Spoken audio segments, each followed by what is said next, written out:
ట్రంప్ను వణికిస్తున్న మామ్దాని భారత సంతతికి చెందిన జోహ్రాన్ మామ్దాని అమెరికా రాజకీయాల్లో సరికొత్త సంచలనం. వచ్చే నవంబర్లో జరగనున్న న్యూయార్క్ మేయర్ ఎన్నికల్లో డెమోక్రటిక్ పార్టీ అభ్యర్థిత్వాన్ని చేజిక్కించుకున్న ఆయన ఇప్పుడు అమెరికా అధ్యక్షుడు డొనాల్డ్ ట్రంప్ను కలవరపాటుకు గురి చేస్తున్నారు. ఆయనపై ట్రంప్ చేస్తున్న ఘాటు వ్యాఖ్యలే ఇందుకు నిదర్శనం. తన రాజకీయ ప్రత్యర్థులపై తిట్ల పురాణం అందుకునేందుకు ఎన్నడూ వెరవని ట్రంప్ తాజా రాజకీయ ప్రత్యర్థిని కమ్యూనిస్టు పిచ్చోడుగా అభివర్ణించాడు. న్యూయార్క్ ఎన్నికల్లో విజయం సాధిస్తే ఆయనను అరెస్ట్ చేసి దేశం నుండి బహిష్కరిస్తానని, న్యూయార్క్ నగరాన్ని హస్తగతం చేసుకుంటానని ట్రంప్ బహిరంగంగా బెదిరిస్తున్నాడంటే మామ్దాని ప్రభావం ఎంత తీవ్రంగా ఉందో అర్థం చేసుకోవచ్చు.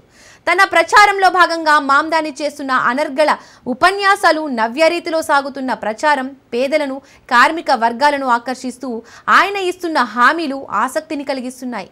తాను మేయర్గా ఎన్నికైతే నగరపాలక వ్యవస్థ ఆధ్వర్యంలో తక్కువ ధరకు సరుకులు అందించే నిత్యావసరాల దుకాణాలు నడపడమే గాక ఉచిత బస్సు సౌకర్యాన్ని కల్పిస్తానని, ఇంటి అద్దెల్ని నియంత్రిస్తానని, ధనిక ఉన్నత వర్గానికి చెందిన తెల్ల జాతీయులపైన పన్నులు పెంచుతానని మామ్దాని హామీ ఇస్తున్నారు.